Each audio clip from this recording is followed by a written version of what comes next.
welcome to Henchmans. My name's Taylor. I'm here to show you my old but good deck profile of Gravekeepers. It's a pretty good control deck. There are times when it's just your opponent can't play, so that's really fun. But yeah, let's just get straight into it. Okay, so your first monster you want to play is Gravekeeper's Spy. I play 3 of it personally, purely because just first turn, if you have this in Necro Valley, 25 defense is pretty hard for some things to get over. Also, obviously it's a flip, so if they flip it and then you get a special, so you can special out something else from your deck, which is pretty much anything apart from 1. So you only play 12 monsters, but it's not exactly the end of the world if you flip this and you have to get out a bad target. Next you play 3 Commandant, purely because it's the biggest monster in the deck. With Necro Valley it's 2100 attack, and it also, if you discard it, you can add Necro Valley to your hand. So if you open 2 of these, it's really not the end of the world. Which it happens sometimes, but it doesn't happen all the time, purely because you're only playing like 12 monsters anyway. Next you want to play Gravekeepers Recruiter. Personally I play 3 of it, purely because if you flip Spy, you can grab this, and then if this is destroyed on the field, you can grab Commandant, and then obviously from Commandant you can grab your Necro Valley, which is kind of your win condition. As long as that's on field, it should be a pretty easy duel for you. Next you want to play 2 Gravekeeper's Descendant.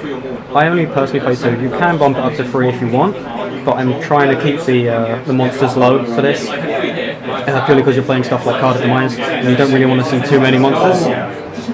So basically what this does is you can target a Gravekeepers you control, you can tribute it, and then you can pop any card your opponent controls. So this works really well with Gravekeepers Recruiter. So let's say if you had Spy, and they flip Spy, and you had this in hand, so you special out the Recruiter, next turn summon Descendant, tribute Recruiter, get your command, and get your Necro Valley. It's a pretty good little play. It's really useful for when you're in a tight spot as well. Last of the monsters, I only play 1 Gravekeeper's Assailant. The only effect that this has is when it declares an attack, you can change the battle position of one of your opponent's monsters. So again, with Necro Valley, this is 2000 because it's 1515.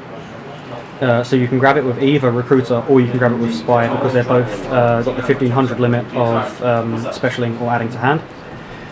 So if you have something that's big on your opponent's side of the field, it has high attack or low defense, so you can attack into it when it's in attack, and then you can switch it to defense and destroy it, or vice versa. It's just really useful for, again, getting you out of a tight spot. And that's all of the monsters. So let's move on to the spells. So naturally you want to play 3 of your basic win conditions, which is just Necro Valley. If you're playing less than 3, I would honestly just question your sanity. Plus 500 to all Gravekeepers. Nothing in Graveyard can move. So if you're playing like Blue Eyes or something, you can get the first effect of White Stone of Ancients, which is kind of annoying. However, you can't get the second effect where you banish to add to hand. So it really limits people's resources. And it doesn't really limit your own, which is honestly something that I really like personally. Next up, you want to play 3 Pot of Duality, purely for consistency. It's just reveal 3 from the top of your deck, add 1 to hand. It's Pot of Duality, it kind of explains itself. Next you want to play 3 Card of Demise. Card of Demise is probably the backbone for this deck, purely just because it's so trap heavy, which is really good this format, because it's just, people don't really see it coming, and it just limits so many things that people can do.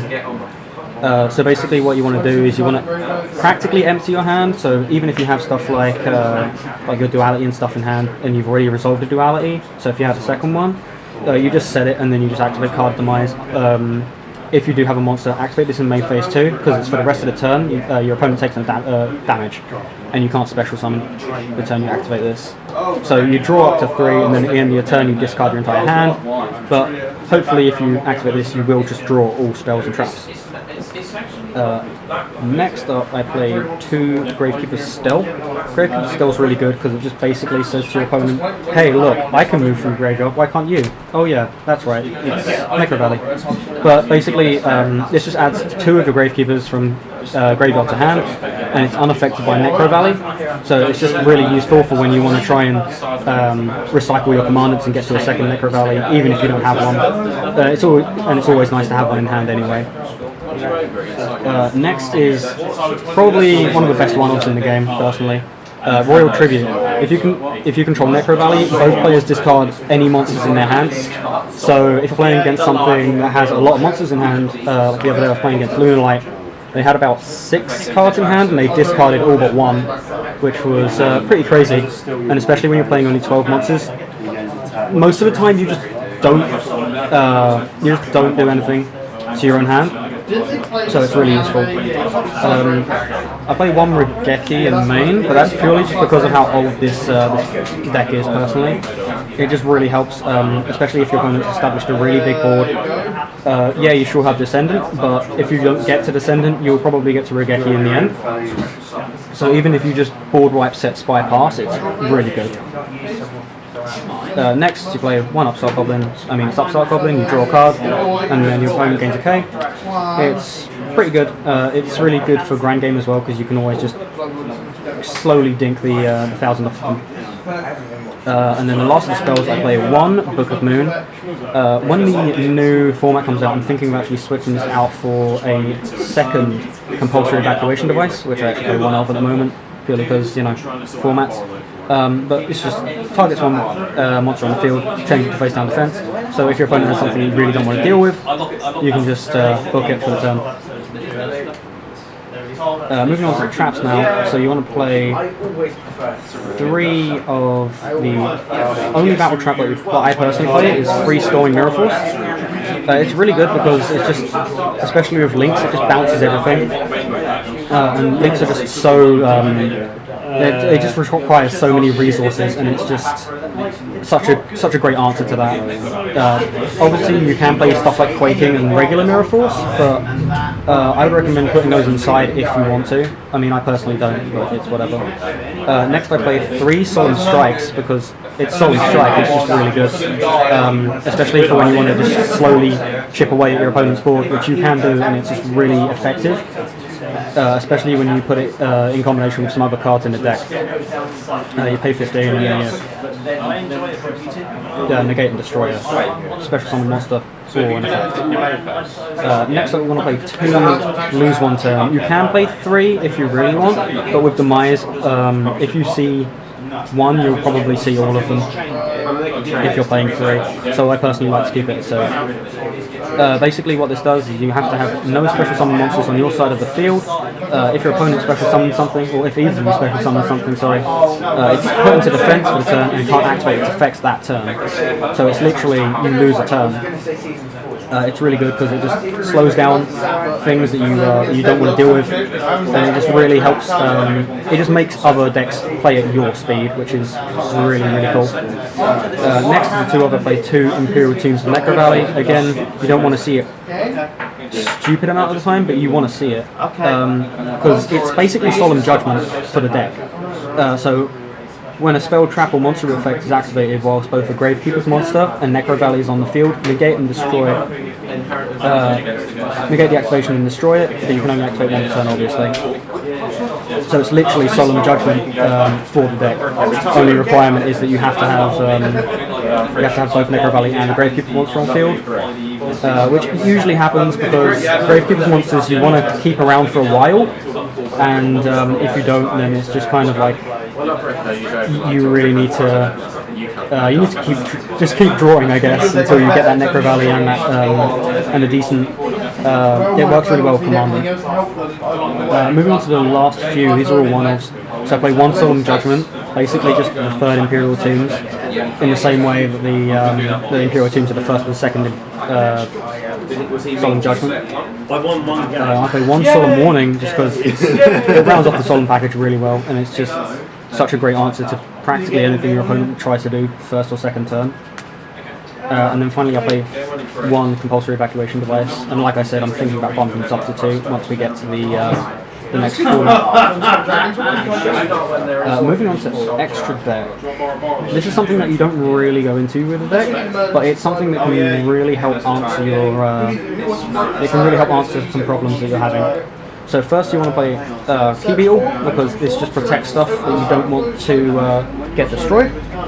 So you can target Necro Valley, or you can target lose one turn, depending on what one you want to protect more. Or if you side in any of your floodgates or anything like that. Like I side anti-spell, so you can protect anti-spell with Key Beetle. It's really useful, and it's just 2500, they have to destroy this before they destroy the target. Next up, we're going to play one Steel Swarm Roach. It's basically just a solemn strike for a level 5 or higher with a special summon. So you just detach one, and you also negate the special and destroy it. So literally just a solemn strike for level 5 or higher. One Trapeze Magician, purely because it helps with the matchup against Trick Stars. Because basically what it says is, if any burn damage would be done to you that's less than its attack, which is 2500, you basically negate it. So it's just ignored. So if you're draw for turn, Licorice, turn 200, and you have this on field, it just doesn't go through. And it's just really useful for, again, just getting you out of tight spots. That's basically all of what the extra deck is for, is just getting you out of tight spots. Next I play 141, because it's Baguska. Basically just put this in defense and set everything in your opponent's control to defense. Next turn, put it to attack, and then you can just poke it. One Tornado Dragon, because it's just... Usually you don't need to destroy your opponent's back row, because back row is just not important. It's just, well, it's important, but it's not like heavy, this format. Usually like you'd only make this in something like Paleo, or maybe Trickstars to get rid of their field spell or something, or maybe just to pop their set reincarnation. Next, for when you don't have Necro Valley, you have Abyss Dweller. Abyss Dweller is a really good rank 4 in this, and it's just super helpful, especially for if you're trying to stall out for when you don't have a Necro Valley. I mean, usually I open it, or I open a way to get to it, so I don't go into this too much. Next up I have number 101, Silent Aurora. Again, just a great answer to something that you can't particularly out, but you can just detach to, suck it up, and then it's basically, you don't have to worry about it anymore. It's basically this deck's relinquished.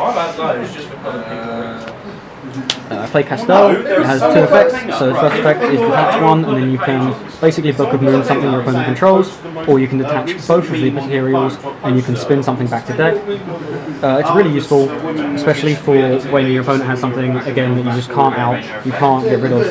And stuff like this is really useful because your highest monster in the main deck is 2100. So if you're playing against something like Blue Eyes and you Castel, it's just really powerful. And then you're left even with a 2k beat. Number 82, Heart and Draco, probably one of the best, if not the best, in the extra deck. It's just so useful, especially with Necro Valley, because you make up 2 level 4s like all the others. Whilst you control a face-up spell, this can't be a target for attacks. So if you have this and Necro Valley and no other monsters, they just can't attack this at all. They just can't attack. So again, it's a really good way of stalling out, especially if you go into time, like I actually did today. And then you basically just detach 1, poke straight for 2000. And it's really useful. It just helps, especially win games, if they've made a really big board and then you can just poke over it. Now for the bigger monsters, I play 1 Dark Rebellion, because it's Dark Rebellion, this is really useful. The main problem that this deck has is getting over bigger monsters, which is why a lot of these are made for getting over bigger monsters. Well, that's what I've chosen anyway. This card's really useful because it just steals attack and adds it to itself. So if you target a Blue Eyes, it then becomes 55, and then you can just attack through the Blue Eyes and they take 25. And then later on you can maybe attack 55 direct.